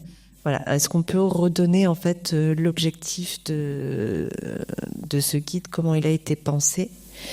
Et la deuxième question qui m'intéresse, c'est de savoir en fait combien de temps il vous a fallu pour aboutir à ce guide, parce que je pense que là aujourd'hui on parle des établissements scolaires, mais on pourrait parler de plein d'autres domaines de tertiaire ou autres. Et je pense que c'est intéressant aussi de pouvoir avoir cette programmation-là et cette prévision-là. C'est encore pour moi. C'est encore pour moi, je pense. Alors, l'école logique, comme son nom l'indique, c'est vraiment que pour les établissements scolaires. Puisqu'on voulait répondre à un besoin qui avait été exprimé de la part plutôt de programmistes ou de communes ou d'architectes sur la question des groupes scolaires. Donc c'est vraiment orienté sur ce côté-là. Sur les questions pour les groupes scolaires neufs, pour l'école logique, après pour les rénovations d'écoles existantes, on est plus sur ce que l'école durable Guyane, qui, elle, est plus là pour faire de la concertation avec les usagers, pour les accompagner à monter un projet ou à monter des réflexions autour de la rénovation énergétique d'une école. Donc ça, c'est l'autre projet qui est autour de la concertation, qui n'a pas forcément vocation à déboucher sur un programme, mais plutôt à déboucher sur un diagnostic partagé avec la maîtrise d'œuvre qui pourrait être amené à faire des travaux. Voilà, c'est plutôt ça, si je me trompe pas, c'est bon, oui, d'accord. Diagnostic et proposition de solutions, les souhaits, rêver de l'équipe, des occupants, des usagers. Voilà, ça c'est vraiment école durable guyanaise, donc c'est vraiment la concertation, c'est vraiment le cœur du projet. Pour les établissements tertiaires ou collèges, lycées, Pierre en parlait en introduction, on va se lancer dans le bâtiment durable guyanais qui lui va être orienté tertiaire et par rapport à la CTG orienté aussi collège-lycée. Donc voilà, donc là ça va être la prochaine étape. Donc là cette étape en termes de temps, l'école logique, on a mis 2 ans. C'est de la durée des projets incubés. Et là sur bâtiment durable guyanais, on va avoir 1 année de mise au point du référentiel et 2 années de test. Donc on va commencer à tester dans 2 ans. Ouais. Peut-être une adéquation avec la PPE, peut-être?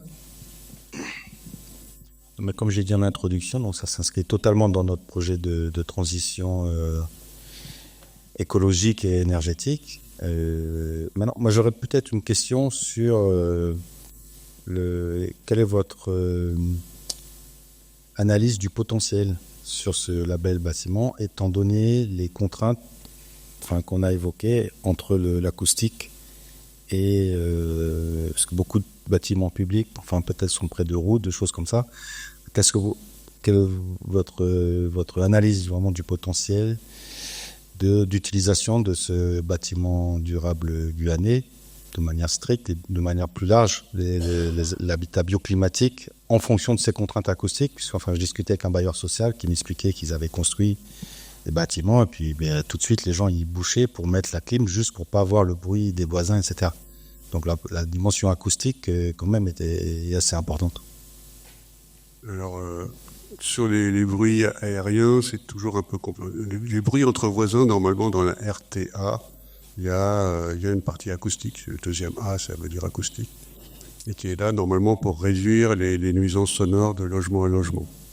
Alors évidemment, si c'est un logement qui est en face, c'est toujours compliqué, mais ça on l'a même dans un lotissement où il n'y a pas de passage de voiture. Vous avez un voisin qui met sa sono ou sa télé à fond, on ne peut pas y faire grand-chose. Voilà, c'est vraiment des questions de voisinage qui sont compliquées à gérer de toute façon, avec ou sans clim.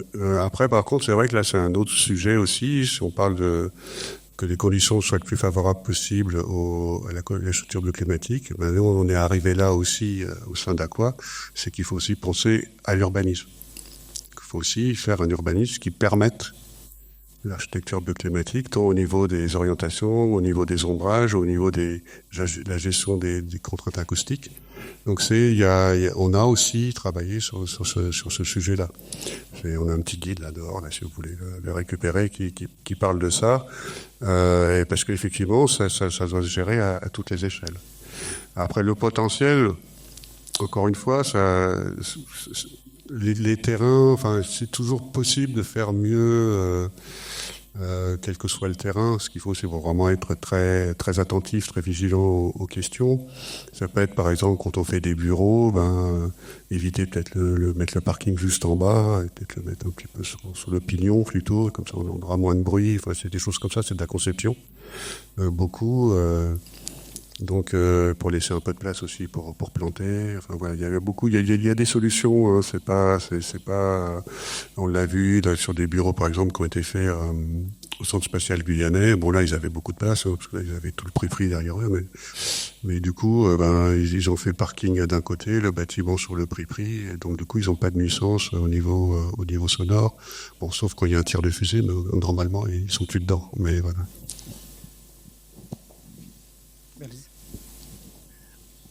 Ouais, merci pour la présentation. J'avais une petite question, parce que là, on a discuté beaucoup de deux sujets qui peuvent être un peu séparés côté maîtrise d'ouvrage, qui était la partie construction au départ, et puis après la partie maintenance vie du bâtiment, donc qui concerne à la fois le porteur de projet, que ce soit une collectivité ou autre, puisqu'on parle aussi du tertiaire, et les usagers. Et est-ce qu'il y a un focus fait ou à faire sur ces sujets-là? Parce que là, de ce que je comprends sur ce qui nous occupe aujourd'hui, là, sur Rombré, on était plutôt sur la partie construction. Et j'allais dire comme d'habitude, on remonte toujours ce sujet de la vie du bâtiment ensuite. Donc est-ce qu'il va y avoir une transmission spécifique, des consignes spécifiques qui dépassent donc du coup le côté cahier des charges, concours, etc. initial? Est-ce qu'il y a un doc ensuite pour les mairies sur les vies du bâti? Alors pour l'instant, non. Pour répondre simplement. Le seul point, c'est que dans la démarche écologique, on évoque le fait qu'il faut accompagner les équipes, mais que c'est pas une mission de maîtrise d'œuvre, qu'il faut prendre ou ça peut être confié à la maîtrise d'œuvre, mais c'est une mission complémentaire. Enfin, c'est pas. Après, c'est vrai que c'est un sujet que ce soit effectivement de mettre au point des petits livrets. Avant, ça a été fait un moment sur la climatisation au niveau national. On l'avait décliné, présenté ici. Mais c'est vrai qu'on pourrait, c'est un sujet qui pourrait être intéressant à traiter, effectivement, de faire des petits livrets ou des petits livrables ou des autocollants ou je sais pas, enfin, des sessions aussi de sensibilisation dans les bâtiments, etc.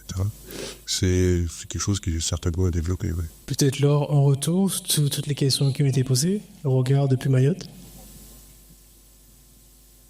Oui, on pourra faire une petite campagne de mesure, notamment sur la partie exploitation. On se rend bien compte que même si le bâtiment a bien été construit, notamment par exemple sur les consignes de climatisation, etc., il faut toujours refaire une sensibilisation sur les usagers, etc. Pareil sur les brasseurs d'air, l'entretien est pas important, mais il faut savoir les entretenir, par la sensibilisation de conjuguer climatisation et brasseur d'air, par exemple. Donc voilà. Merci. Autre question dans le public? Sur la notion du mix énergétique, comment c'est pris en considération dans cette dimension de bâtiment durable? Alors le mix énergétique, l'énergie, elle est fournie au bâtiment. Hein. Après, ce qu'on peut faire, c'est effectivement au niveau des bâtiments, c'est d'installer des énergies renouvelables, en particulier en photovoltaïque pour la Guyane. Hein. Peut-être qu'à Mayotte, l'éolien a du potentiel, c'est plus compliqué en Guyane. Et donc du coup, c'est vrai que si on fait des bâtiments sobres en énergie, Donc plutôt en bioclimatique, en ventilation naturelle, on arrive à avoir des consommations assez faibles au niveau des bâtiments, et du coup c'est des consommations qu'on peut couvrir par des installations photovoltaïques, donc des panneaux solaires, pas forcément très onéreuses parce qu'il n'y a pas besoin de beaucoup de surface pour compenser. Donc on peut arriver, quand on va vraiment au bout de la démarche, à ce qu'on appelle un bâtiment à énergie positive, c'est-à-dire que la centrale photovoltaïque va produire plus que le bâtiment consomme. Alors ça ne veut pas dire que ça va rendre le bâtiment autonome, parce que la production elle va être en partie utilisée dans la journée, surtout que les écoles fonctionnent la journée, donc ça va être le premier utilisateur.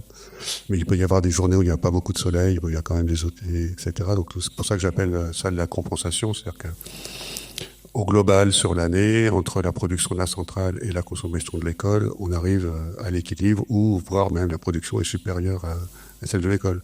Et c'est des investissements qui maintenant sont plus très élevés parce que le photovoltaïque a vraiment beaucoup baissé. Et c'est vrai que pour un groupe scolaire, maintenant, l'ordre de grandeur pour un photovoltaïque sur un groupe scolaire fait en bioclimatique, je m'avance un petit peu, mais je pense que c'est de l'ordre de 50 000 euros. Donc c'est vraiment pas des choses qui sont très très chères quand on sait qu'un groupe scolaire, ça coûte 5 millions d'euros, quoi. Et en termes de bilan carbone pour le matériel, comment c'est pour les différents matériaux, comment c'est pris en considération? Alors là, sur l'école logique, on s'est vraiment concentré sur la maîtrise de l'énergie et le confort. On n'a pas énormément abordé le sujet des matériaux, donc on incite à utiliser les matériaux, les écomatériaux, sachant qu'en Guyane, celui qui est sur lequel on a le plus d'expérience et le plus de disponibilité et de compétences, c'est le bois. Donc on préconise quand même d'utiliser quand même un maximum de bois. On dit aussi que maintenant on commence à avoir des productions en terre crue qui sont intéressantes, en briques de terre crue. Donc du coup, que ça aussi, c'est des choses qu'on peut mettre en œuvre maintenant en Guyane de façon assez sûre. Donc voilà, c'est les deux matériaux sur lesquels on insiste un peu. Et donc Sophie, tout à l'heure, on en parlait, la dimension. Il y a une question ? La dimension pouvoir public, quel levier institutionnel qui devrait être mis en avant pour favoriser, mais surtout encourager ce type de démarche? Vous voulez parler des levées de fonds levier plutôt public et institutionnel. Là, ça serait plutôt, oui, les collectivités qui devraient avoir des budgets alloués, certes un budget, donc de se rendre compte qu'en fait c'est vraiment qu'il est important que la santé en fait que la santé des enfants est vraiment importante dans les établissements, et donc de mettre les budgets nécessaires pour qu'il y ait un certain bien-être dans les bâtiments. Merci. Sur cette notion de mesure climatique et de simulation que vous avez menée à Mayotte, quelles seraient pour vous les principales leçons que vous avez retenues? Pour les bâtiments qui... alors déjà, on a... Pour la partie changement climatique, on a vu quand même que les consommations de climatisation allaient quand même fortement augmenter. On évoquait le chiffre de 25%, donc même pour un bâtiment qui a été bien conçu, c'est quand même une augmentation qui était très importante. Et du coup, l'enseignement qu'on peut avoir, c'est de bien différencier qui seront soit climatisés et ceux qui seront en ventilation naturelle. Donc, pour la partie ventilation naturelle, on a toute la partie isolation de la toiture, bien avoir des fenêtres qui soient bien poreuses avec un local qui est traversant et des protections solaires efficaces. Et pour des bâtiments qui sont climatisés, bien prévoir l'isolation et essayer d'avoir des fenêtres qui sont un peu moins foureuses pour être sûr que la partie apport solaire avec toujours des protections solaires efficaces. Merci à vous. Questions, réactions vis-à-vis de tout ce qui se dit actuellement? Merci. Ouais, je vais revenir juste sur ce qui vient d'être dit et peut-être avec un espèce de vœu pieux qui est fait par Aqua et d'autres depuis de très nombreuses années, mais il y a quand même une nécessité de rapprocher les lignes de budget de la vie du bâti et celle de l'investissement, donc avoir une vision coût global sur le bâtiment. Alors au sein des collectivités, on peut le souhaiter. C'est vrai que souvent on a l'impression que c'est vraiment deux morceaux qui sont extrêmement séparés et bon, voilà, on espère que ce genre d'expérimentation et de mise à disposition de conseils va permettre de relier un petit peu les deux aussi, parce que l'idée de la gestion en bon père de famille, comme on dit souvent, on se dit un investissement avec 1 ou 2% en plus, ça permet ensuite d'être très rentable sur la vie du bâti en consommant moins. C'est pas toujours la vision qu'on retrouve ensuite dans les collectivités, donc voilà, on espère que ça se transmettra. Et bon, je vais faire une petite méchanceté, mais c'est vrai que côté maîtrise d'ouvrage, il n'y a pas tant de monde que ça aujourd'hui. Et c'est souvent ce qui manque, justement, d'avoir cette prise de conscience. Après, on sait aussi qu'ils sont très pris, qu'ils ont beaucoup de boulot. Enfin, c'est pas une situation facile de construire ce territoire. Juste pour, je complète l'intervention. Est-ce qu'il y a des recommandations on sait construire un plan pluriannuel d'investissement, mais le plan pluriannuel de fonctionnement n'est pas toujours mis en place pour faire vivre le bâtiment après? Est-ce que ça fait partie des recommandations à mettre en œuvre? Dans l'écologique, on n'est pas allé jusque-là. Non, c'est vrai qu'on n'est pas allé jusque-là. On parle des notions de coût global, mais plutôt par rapport à la consommation d'énergie, puisque c'est des dispositifs qui permettent de réduire les consommations d'énergie. Donc, même si elle est décarbonée, elle coûte cher quand même. Donc, voilà, c'est quand même un budget à faire attention. Voilà. Maintenant, c'est vrai qu'il y a aussi... comme le disait Sophie, des budgets à prévoir, mais plus pour les espaces verts. Si on veut des espaces verts qualitatifs, il faut être capable de les entretenir et de les faire vivre sur le long terme. Donc, il faut pas le prendre comme une contrainte, mais plutôt comme une nécessité. Sur la question des espaces verts, je me demande s'il n'y avait pas un problème de compétences. Est-ce qu'il n'y a pas un besoin de formation et d'avoir plus que des jardiniers, enfin d'avoir peut-être des vrais aménageurs chez les maîtres d'ouvrage, enfin je pense. Je crois qu'il y a vraiment un point de vue à changer, quoi. C'est-à-dire qu'on est quand même beaucoup sur ce qu'on appelle de l'entretien d'espaces verts. C'est souvent pas très, comment je dirais, sensible, pour être gentil. Donc voilà, il y a aussi ça qu'il faut retravailler, parce qu'on a, en termes de compétences, on a quand même des paysagistes en Guyane qui savent faire des choses très réussies, mais souvent dans les 2-3 ans qui suivent, alors après c'est effectivement c'est de la formation, c'est un autre point de vue à avoir sur ce que c'est entretenir un espace vert, c'est des choses comme ça. Donc oui, il y a certainement des choses à améliorer de ce côté-là, et aussi des choses à améliorer sur les plantations disponibles, enfin sur les plantes disponibles, qu'on ait peut-être plus de choses endogènes, un peu moins exogènes, des choses comme ça. Donc il y a tout un travail à faire qui commence un peu à émerger, mais c'est vrai qu'il reste encore à consolider. Alors si j'ai bien compris, en plus c'est un travail à un retour dans le passé qu'il faut faire, parce que dans le passé il y avait plus d'arbres dans les cours, non? Moi, j'ai pas passé mon enfance ici, donc je pourrais pas répondre à cette question. Des gens qui ont été à l'école ici pourraient y répondre il y a une génération ou deux, mieux que moi, j'imagine. Sophie, je crois que quand on se promène dans les cours, il y a des zones où il y avait des arbres. On voit des souches, où on voit des espaces où il y avait des arbres. Oui, les cours, elles étaient ensablées. Des témoignages que j'ai eus... les cours étaient ensablés, il y avait des manguiers, il y avait des cassialatas, les enfants cueillaient les fruits, ramassaient les fruits, les mangeaient, etc. Et je reviens à ce que tu disais à propos des nuisibles. Donc la végétalisation aussi, il y a le souci des nuisibles. Donc c'est renouer avec la biodiversité, en fait, végétaliser une cour. C'est vraiment... c'est se dire qu'on va être dans un bien-être, dans une sérénité, parce qu'on a renaturé un espace autour d'un bâtiment. Alors, le problème aujourd'hui, c'est qu'on a des nouveaux parents qui font des procès, qui font qui interpellent beaucoup, et parfois pour pas grand-chose. Effectivement, il y avait des manguiers dans nos cours d'école, sauf qu'au bout de 20 ans, ces manguiers qui font beaucoup de racines ont porté préjudice à la structure.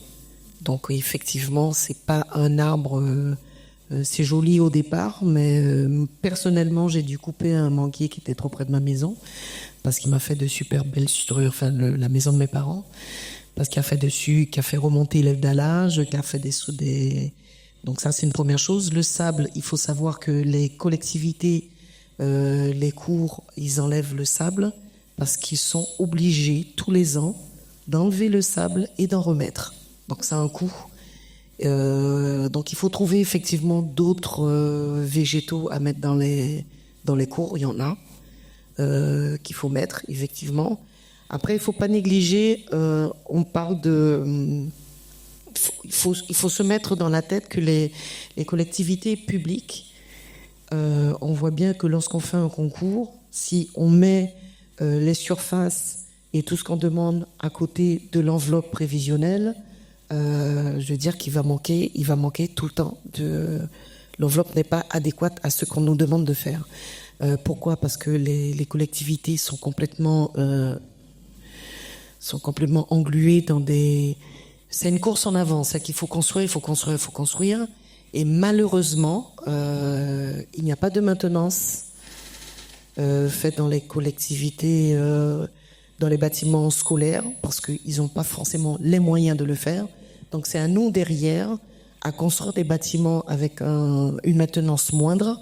Et c'est ce que je disais à Laurent tout à l'heure, c'est que maintenant dans les concours, ils demandent un volet maintenance où on nous demande de chiffrer par année la maintenance. Donc effectivement, c'est un frein parce qu'un bâtiment qui va coûter trop cher en maintenance, c'est clair que le maître d'ouvrage ne va pas le choisir.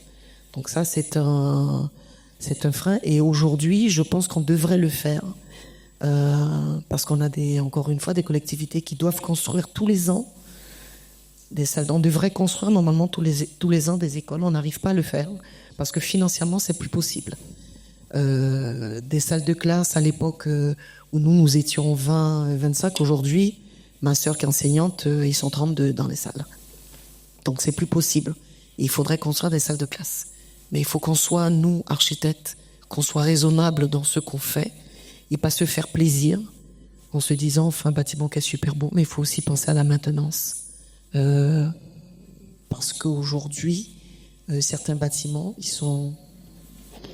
le maître d'ouvrage n'en fait pas. Donc ça, j'avoue que je suis la première à le déplorer. Je le dis tout le temps au maître d'ouvrage. Le bâtiment, il est dans cet état parce que vous n'avez rien fait pendant au moins 5 ans. Au moins 5 ans, allez voir 10 ans. Si vous faites rien dans votre bâtiment, un bâtiment, il vit. Donc s'il y a aucune maintenance qui est faite, c'est pas la peine de revenir sur la maîtrise d'œuvre en disant que non. Vous avez votre part de responsabilité, nous avons chacun notre part de responsabilité, mais vous en avez une qui est la maintenance. Donc ça veut dire quoi ? Qu'un bâtiment bioclimatique coûte plus cher qu'un bâtiment normal ? Non, pas forcément, mais si... Oui et non. Oui et non. Je ne veux pas dire non, je ne veux pas dire oui non plus. Je suis désolée, le bois coûte plus cher. Donc c'est un choix. C'est vrai qu'à la longue, le bois sera de meilleure qualité, mais au départ déjà, le bois coûte plus cher. Et le bois, il y a une maintenance derrière. Une façon d'un bois qui n'est pas abrité, au bout d'un certain moment, je suis désolée, elle pourrit. Moi, j'habite dans une maison en bois, donc je sais ce que c'est. J'avoue que la maintenance, je la fais, mais il y a un coût derrière. Il faut le dire au maître d'ouvrage. Si le maître d'ouvrage est conscient de ce qu'on lui propose et on lui dit les choses, je vous fais ça, mais derrière, il faut que voilà ce qu'il faut faire. Je pense qu'il n'y a pas de problème. Je crois qu'il faut être honnête avec le maître d'ouvrage. Il y a une certaine responsabilité à avoir. Mais après, on est toujours dans cette antinomie entre coût et environnement.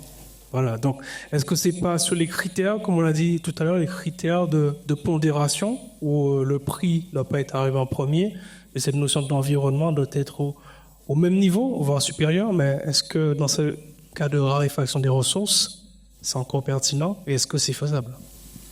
Oui, mais si on veut parler de coûts, faut parler sur le long terme. Avec le réchauffement climatique, il y a des salles de classe qu'il faudra pratiquement raser ou qui ne vont pas être adaptées. Donc, si on construit pour 20 ans, c'est quand même moins intéressant que se construire pour 2 siècles. Enfin, On ne sait plus construire pour 2 siècles parce qu'on a oublié ça. Mais voilà, il faut aussi voir la pérennité là-dessus. Et ça renvoie aussi au même débat des coûts ou des externalités négatives ou positives, mais je vais en citer une négative, qu'on a vu au CIPCA, salon bas carbone, la semaine dernière, enfin oui, c'était la semaine dernière, je crois, à Paris, où il y avait des interventions, mais qui étaient...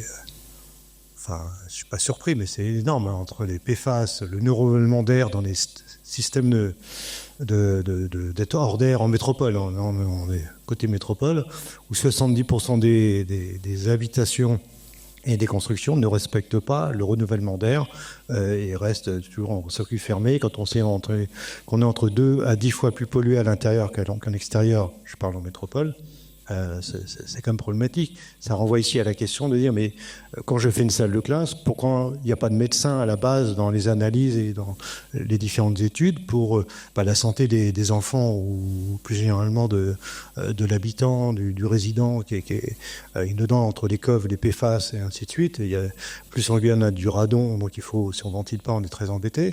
Voilà, comment on intègre ces coûts-là finalement?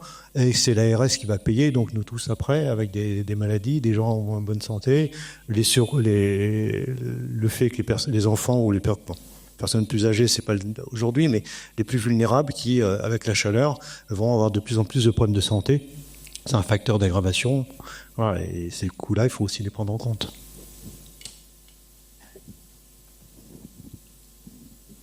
Oui, quand on parle du coût de construction, bon, je suis en train d'effectivement faire des études sur les coûts de matériaux. Quand on compare effectivement les coûts de matériaux, parpaing, béton, enduit, etc., et les bois, sur le littoral, c'est proche. Mais il y a également les communes éloignées, les communes isolées, où au coût de construction, il faut ajouter également les coûts de transport. Et là-bas, les coûts de matériaux, ce qu'on appelle donc traditionnel béton parpaing, explosent. Quand on entend parler de coût de lycée de Maripasoula, 59 millions, moi je pense que s'il était conçu en bois, les coûts n'auraient pas été aussi élevés. Les bois, on les trouve localement dans certaines localités. Donc, je pense que ce sont quelques légendes qui circulent sans appui matériel. Il faut se pencher un peu plus, d'une manière plus détaillée, sur ce qu'on appelle le coût. Ça veut dire quoi? Ça veut dire que dans le cahier des charges, il n'y a pas eu cette recherche auprès du maître d'ouvrage, c'est-à-dire qu'on est sur du copier-coller, c'est ça? Dans certains cas, devant certains maîtres d'ouvrage, oui, je pense. C'est une tendance qui circule. Voilà, le bois est plus cher. Le bois, quel bois? Quel bois on utilise? Si on parle effectivement de la durabilité des constructions en bois, les bois, il y a différentes classes de bois, il y a différents choix possibles. Donc il y a tout ça, ce qui rentre en ligne de jeu. Donc Fabien, on est sur cette acculturation, sur ces types de matériaux et surtout casser le cou à ces tendances qui disent que ça coûte plus cher de construire en bois, ou c'est la vérité? Alors, je pense que les expériences peuvent être variées et en fonction des contextes et des périodes peuvent être variées. Donc, j'ai aussi, tout le monde le sait, je suis architecte, j'ai eu une activité ici pendant une 30aine d'années en tant qu'archi. J'ai fait des groupes scolaires où il y avait toujours eu du bois et du béton, il y avait les deux, et j'ai jamais eu de surcoût dû au bois. Après, maintenant, on commence à avoir des difficultés peut-être sur l'exploitation du bois, parce que pour différentes raisons en ce moment, c'est compliqué, et du coup, ça a plutôt tendance à se renchérir, donc je me prononcerai pas sur aujourd'hui. Enfin, je parle pour tout il y a 5-10 ans. Et après, mais bon, a priori, en termes de mise en œuvre, c'est pas forcément plus cher. Enfin, ma position, c'est que c'est pas forcément plus cher que du béton. Et en termes d'entretien, si les bâtiments sont bien conçus, on évite la plupart des problèmes. Je dis pas qu'il n'y en a jamais, mais on en évite beaucoup. D'ailleurs, pour faire un peu un préquel, on va sortir un petit guide sur l'utilisation du bois dans la construction en Guyane d'ici la fin de l'année, donc dans lequel vous aurez toutes les informations sur les classes de risque, les essences de bois, les préconisations par rapport aux assemblages, etc., et les essences à mettre en œuvre et comment les mettre en œuvre, qui j'espère, aideront toutes les personnes qui souhaitent construire en bois à le faire le plus justement possible. On a parlé de nouveaux parents. Sophie, est-ce qu'il y a des nouveaux enfants? Est-ce que la nouvelle génération est plus sensible à ces notions qui nous préoccupent ce matin? Et est-ce que c'est pas par eux qu'il faut passer pour sensibiliser et faire passer le message? Alors justement, École durable tropicale, il part vraiment, ce projet, la concertation, elle part des enfants. Les rêves qu'on examine, le projet souhaité, il naît vraiment dans les mains des enfants. Donc oui, moi j'ai constaté que les enfants, ils étaient très très interpellés par comment dire, ils en connaissent un rayon, ouais, mais des fois plus que moi sur l'architecture bioclimatique, la biodiversité, etc. Certains sont assez bluffants et oui, ils ont vraiment, on voit, ils se rendent compte en fait de l'impact. On n'a pas besoin de leur expliquer que parce qu'il n'y a pas d'arbres dans la cour, ils ont chaud. Ils vont dire tout de suite, s'il y avait des arbres, on aurait moins chaud. On n'a pas besoin de leur expliquer ça. Et ce sont des enfants qui sont, ceux que j'ai rencontrés en tout cas, étaient très tournés vers la nature et vers la connaissance, beaucoup de curiosité, et avaient vraiment besoin de retrouver, de retrouver une connexion en fait avec le vivant. Ça leur manque. Les plantes, les animaux, ça leur manque. L'école dehors, ils ont envie de faire l'école dehors. Ils ont pas envie d'être enfermés dans des salles de classe hyper chaudes toute la journée, où la moitié du temps ils s'endorment. Donc ils ont envie d'apprendre dehors. Ça, ils l'expriment clairement.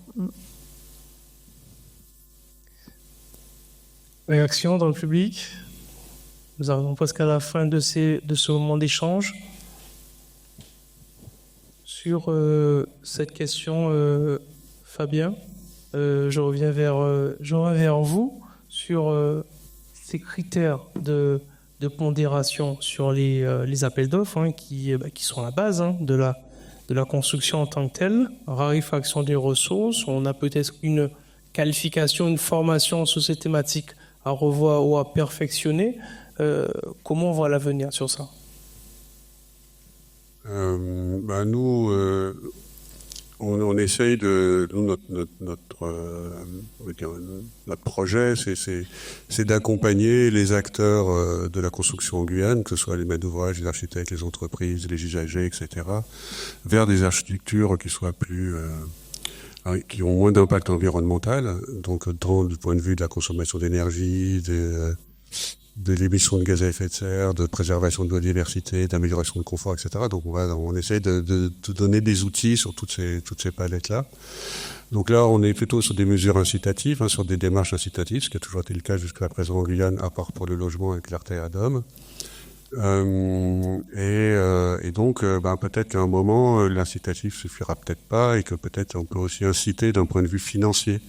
C'est-à-dire que si on a des démarches qui sont reconnues comme étant efficaces, qui permettent d'améliorer les choses d'un point de vue des bâtiments, que ce soit au travers, donc, par exemple, d'une démarche comme l'écologique ou au travers d'une démarche comme le bâtiment durable guyanais, il y a peut-être aussi un petit accompagnement financier à faire de la part des financeurs, soit en disant, voilà, nous maintenant, on finance que si vous respectez ces critères-là, ou on vous met une prime si vous allez vers là, ou etc. Ou voilà, ça peut être aussi ce qu'on appelle une éco-conditionnalité, c'est quelque chose qu'on discute beaucoup avec l'ADEME, qui nous soutient sur toutes ces démarches.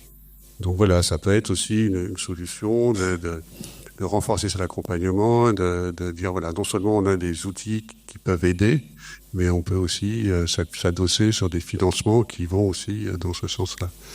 Donc voilà, et puis donc du coup, nous aussi au sein de l'association, on va essayer de développer aussi des accompagnements, effectivement. Donc il y a l'accompagnement École durable Guyane, qui est un accompagnement à la concertation en vue de rénovation énergétique d'école.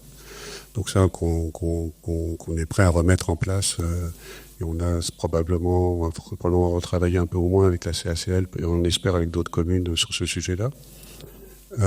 Sur l'école logique, comme je l'ai dit, il y a une séance d'information dans un mois, là, le 22 octobre, pour entrer plus dans le détail de la démarche pour ceux que ça intéresse. Et encore une fois, on restera disponible à présenter cette démarche, à accompagner les personnes qui veulent se l'approprier pour leur présenter. Et puis, bâtiment durable guyanais, déjà l'année prochaine, on va avoir toute la partie concertation, construction des référentiels, et on donc fera un appel à tous les acteurs de la construction, parce que c'est une démarche, c'est pas nous tout seuls dans notre coin quand on va définir les critères. C'est au contraire, on veut une démarche participative, collaborative. Donc on a un cadre, mais après, sur qu'est-ce qu'on met dans le cadre, là, ce sera fait en collaboration et ensemble, pour déboucher seulement sur une démarche qui pourrait être elle aussi s'appropriée par les maîtres d'ouvrage sur tout ce qui est bâtiment tertiaire. Voilà pour nous les perspectives. Même question pour vous, Sophie, la perspective, école durable, tropicale, l'avenir est comment ? Alors, comme commençait à le dire Fabien, les prochaines, on a une perspective avec la CACL, donc de pouvoir mener des concertations dans certaines écoles, puisque des diagnostics thermiques vont être réalisés dans 25 écoles, je crois, de la CACL. Ça, ce sont les perspectives à court terme là sur cette année. Merci à vous. Laure est encore avec nous ? Oui, je suis toujours là. Oui. Pour Climayotte, quelles seraient pour vous les perspectives ?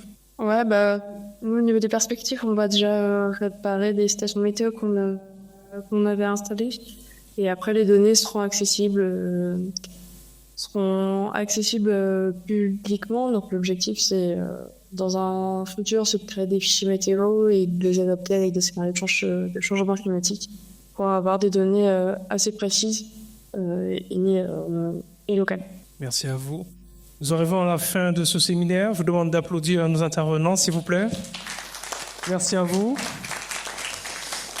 Et pour clore cette matinée et ouvrir la perspective des prochaines étapes, je repasse la parole à Cécilia, sous applaudissements, s'il vous plaît.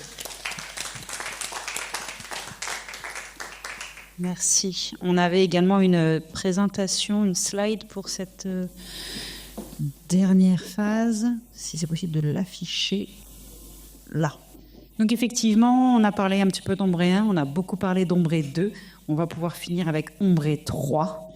On prend les bémols, on recommence. Cette fois, ça va être un petit peu différent, ceci dit, c'est un programme sur 7 ans, encore en finalisation de financement. Comme vous le savez, au niveau national, les budgets sont un petit peu bousculés, mais je n'irai pas sur ce terrain très glissant.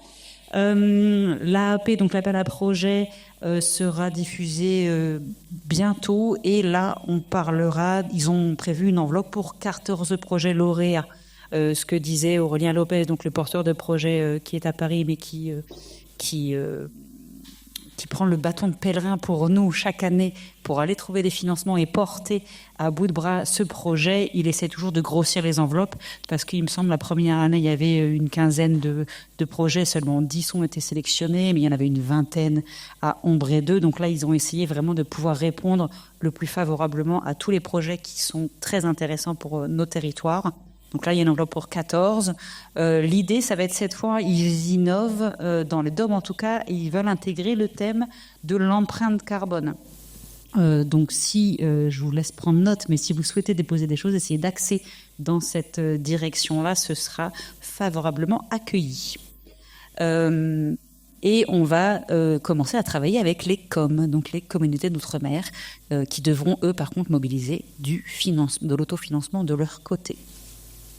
Voilà, donc si vous avez des questions, vous savez, je pense, de ceux que je vois dans la salle à peu près tous, où nous trouver, à quoi on est du coup le partenaire privilégié de l'AQC et du programme Ombré. On est aujourd'hui situé à l'écoquartier Ottilie de Rémy, le quartier Vidal. Merci beaucoup pour votre attention. On vous propose une petite collation pour finir ce séminaire, et en vous souhaitant une très bonne journée et une très bonne semaine.